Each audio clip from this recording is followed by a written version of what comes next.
السلام علیکم ورحمت الله وبرکاتو. قدرمنو په نیوډي کې به تاسو ته یو داسې ښکلی او داسې خوندور اپلیکیشن وښیم چې د هغې په ذریعه تاسو خپل عکسونه ډېر زیات ښایسته او ډېر زیات خوندور جوړولی شي. تاسو خپلو عکسونو ته مختلف ډیزاینونو باندې ویښته لګولی شئ، مختلف ګیرې ورته لګولی شئ.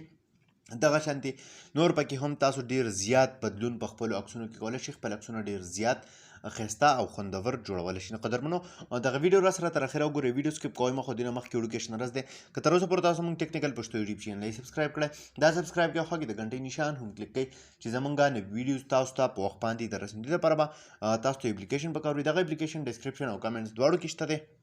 هلته نه به سمپل دغه اپلیکیشن تاسو خپل موبایل ته را ډاونلوډ کړئ. کله هم چې را ډاونلوډ کړئ تاسو ته به داسې شیان یو انټرفیس راشي. اولنی اپشن چې دی کیمرا ده. که تاسو په دغه ټایم یو تصویر واخلئ، اخیستل غواړئ، په هغه ټایم تصویر واخلئ او هغې کې ایډیټینګ کول غواړئ، نو کیمرا به سلیکټ کړئ. او که تاسو غواړئ چې تاسو په موبایل ګیلرۍ کې یو تصویر وي او هغه تاسو راواخلئ، هغې کې تاسو ایډیټینګ وکړئ، نو سمپل همدغه شانتې خپل له موبایل ګیلرۍ نه به تاسو څه وکړئ، هغه عکس راواخلئ. کم عکس چې تاسو ایډیټ کول غواړئ، مطلب کم عکس تاسو پکې څه اضافي څیزونه لګول غواړئ، خپل عکس چې دی هغه بدلول غواړئ، نو سمپل بیا به تاسو څه وکړئ، هماغه عکس به تاسو سلیکټ کړئ. مثال په طور دا یو عکس چې دی دا ما سلیکټ کو، خپل له موبایل ګیلري نه دې ځینه به تاسو ریسایز کړئ. که سایز چېرته غټ وي یا کمول غواړئ نو تاسو کم کړئ. اوس که دلته کې تاسو راشئ، اولنی دی بیوټي، صحیح ده. بیوټي کې تاسو دلته کې څه کولی شئ، کم کانټریکټس وغیره چې دي، کم لایټ سیسټم چې دي، هغه تاسو د دې ځایونه څه کولی شئ، چینج کولی شئ. دا وګورئ دلته کې به تاسو ته ښکاري. ورپسې که تاسو وګورئ هیر مطلب ویښته، تاسو ته دلته قسمه قسمه د ویښتو کم ډیزاینونه چې دي هغه میلاویږي. دا وګورئ تاسو ډېر ښایسته ښایسته ډیزاینونه چې دي هغه دلته کې تاسو سره شته دی. نو تاسو چې اوس کم ډیزاین خوښ وي، سمپل هماغه به تاسو د دې ځایږي نه سلیکټ کړئ. صحیح ده چې کم ستاسو خپل په خوښه لګول غواړئ. مثال په طور دا یو ډیزاین چې دی هغه ما ولګو، نو دلته کې دا یوه نښه به تاسو ته ښکاري، په دې تاسو د دې سایز برابرولی شئ، په دې باندې تاسو روټیټ کولی شئ، مطلب کته به راوړلی شئ. دا وګورئ دلته کې به تاسو ته هغه هر څه چې دي هغه ښه واضحه زما د موبایل په دې سکرین باندې ښکاري. دا وګورئ تاسو دلته کې به تاسو ته ښه واضحه ښکاري.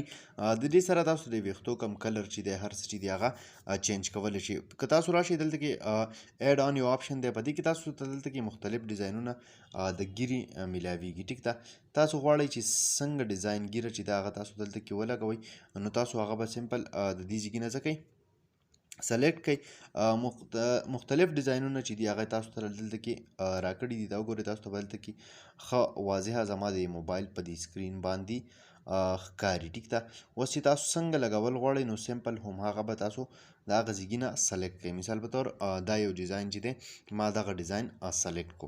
دلته که تاسو وګورئ ورپسې راشئ، مختلف د بریتو ډیزاینونه دي، کم ټایپ بریت تاسو لګول غواړئ یا چشمې لګول غواړئ خپل عکس ته، نو هغه هم تاسو به د دې ځایږي نه څه کوئ، سلیکټ کړئ. دا وګورئ دلته کې تاسو ته به ښه واضحه زما د موبایل په سکرین باندې ښکاري. دا وګورئ تاسو کم چشمو کم ډیزاینز چې دي هر څه چې دي ډېر ښایسته ښایسته ډیزاینونه، ښایسته ښایسته څیزونه تاسو ته دلته کې میلاویږي، هغه تاسو خپل په عکسونو باندې لګولی شئ ډېر په اسانه طریقې سره. ټیک ده، همدغه رنګ که تاسو راشئ ورپسې پکې تاسو وګورئ مختلف ټوپو ډیزاینونه تاسو ته میلاویږي.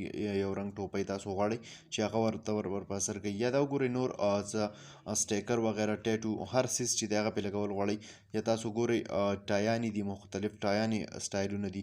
دغه شانتې که تاسو چیسټ برابرول غواړئ یا مسلز داسې تصویر چې هغې کې تاسو خپل تصویر ته مسل چینج کول غواړئ، باډي چینج کول غواړئ، نو هغه هم کولی شئ. نو ډېر ښکلی اپلیکیشن دی قدرمنو. امید لرم چې خوښ شوی به مې، که خوښ شوی وي لایک یې کړئ، چینل سبسکرایبول مه هېروئ، ملګرو سره یې شیر کړئ. تر بلې ویډیو د خپل ځان ډېر زیات خیال ساتئ. د خدای په امان.